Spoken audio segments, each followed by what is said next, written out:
আমাকে স্ক্যান করতে হলে আমাকে প্রথমে এইটা হোম পেজ, এই হোম পেজ থেকে আমরা স্ক্যানার জন্য ঢুকবো।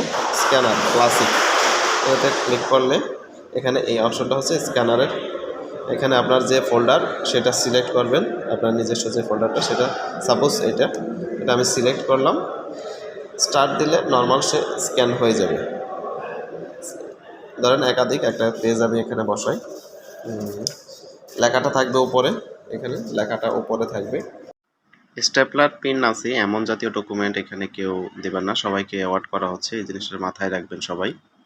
পেজ দিলাম, আমি কি স্টার্টে চাপ দিলে চলে যাবে, স্টার্টে চাপ দিলে স্ক্যান হয়ে গেল, আপনার মেলে চলে গেল, মেলে চলে গেল। এখানে দেখেন 99 দেখাচ্ছে, এটা 100% দেখাবে, দেখবেন যে চলে গেল, 100% হয়ে গেল, চলে গেছে। একটু মেলে নেটওয়ার্কের জন্য একটু স্লোলি কাজ করে। এখন আমাকে যদি ব্ল্যাক অ্যান্ড হোয়াইট, বা এখন ব্ল্যাক অ্যান্ড হোয়াইট স্ক্যান হচ্ছে, এখানে দেখবেন আপনার কত ডিপিআই এবং black and white text auto detect 20%। এখানে আপনার স্যান্ড সেটিংয়ে ক্লিক করলে আপনি যদি কালার চান সেক্ষেত্রে কালার দেখাই দিতে পারবেন। এখানে আমি অটো সিলেক্ট কালার দিয়ে দিলাম। রেজুলেশন, আপনি যদি ডিপিআই বাড়াই দিতে চান, সেক্ষেত্রে ক্লিয়ার চান, সেক্ষেত্রে আরও ডিপিআই বাড়াই দিতে পারেন, কিন্তু আপনার ফাইলের সাইজটা কিন্তু ভারী হয়ে যাবে, তখন ফাইল সাইজটা ভারী হয়ে যাবে, সেই ক্ষেত্রে আমাকে ছোটো কম রাখাই ভালো।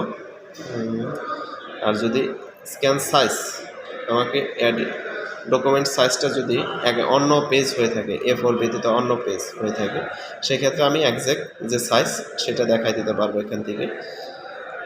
এখানে এডিটের প্রয়োজন নেই, সাইজগুলোই মূলত প্রয়োজন, এখানে আর কোনো কিছু প্রয়োজন নেই।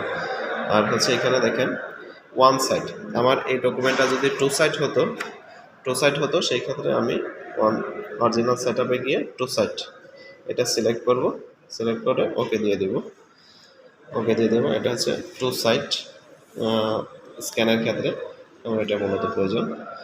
আর হচ্ছে এখানে ফাইল নেম, যদি আমি চাই যে এখানে ফাইল নেমটা দিয়ে দেবো, সেক্ষেত্রে আমার ফাইল নেমটা সিলেক্ট করে সাপোজ টেস্ট দিলাম, ওকে দিলাম। দেখেন এখানে আমার ফাইল নেমটা চলে আসলো, ফাইল নেমটা আমি দিতে পারি।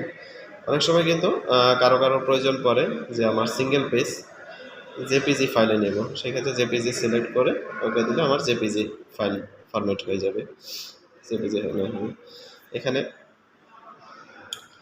ওকে দিয়ে দিলাম। এখন দেখেন এখানে আরও কিছু ফাংশন আছে।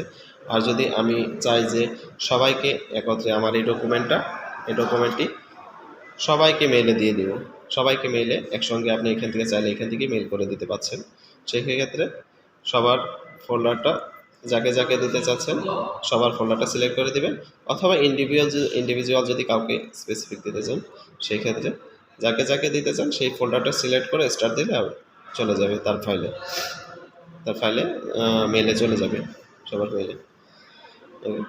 এই হলো স্ক্যানার ফাংশন। আপনারা চাইলে আমার চ্যানেলটি সাবস্ক্রাইব করে রাখতে পারেন এরোপ্লেন রিলেটেড কিছু ভিডিও পেতে। যদি আপনাদের কিছু উপকার হয়ে থাকে তাহলে চ্যানেলটিকে সাবস্ক্রাইব করে রাখবেন।